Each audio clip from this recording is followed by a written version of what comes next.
சாகித்யசாலா தொடக்கப்பள்ளியில் 2ஆம் வகுப்பு படிக்கிறேன்.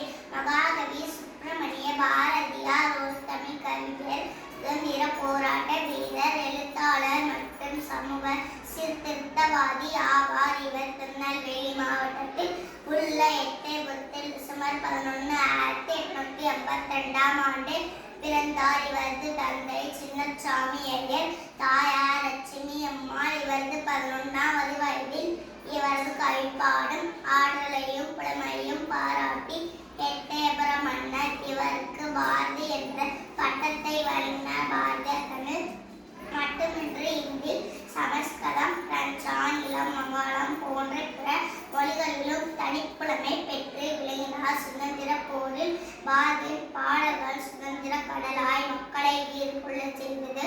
1907ஆம் ஆண்டு இந்திய என்ற வார இதழையும் பாலபாரதம் என்ற ஆங்கில இதழையும் பொறுப்பேற்று நடத்தினார். இந்திய பத்திரிகையில் ஆங்கிலேய அரசுக்கு எதிராக பல கட்டுரைகள் எழுதி வெளியிட்டார். சாறுகள் இல்லையடி பாப்பா என்று கூறியவாதி தீண்டாமையை அறவே வெறுத்தார். கண்ணன் பாட்டு, குயில் பாட்டு, பாதாளி சபதம், ஆத்திச்சூடி போன்ற புகழ்பெற்ற காவியங்கள் பாரதியார் எழுதப்பெற்றன.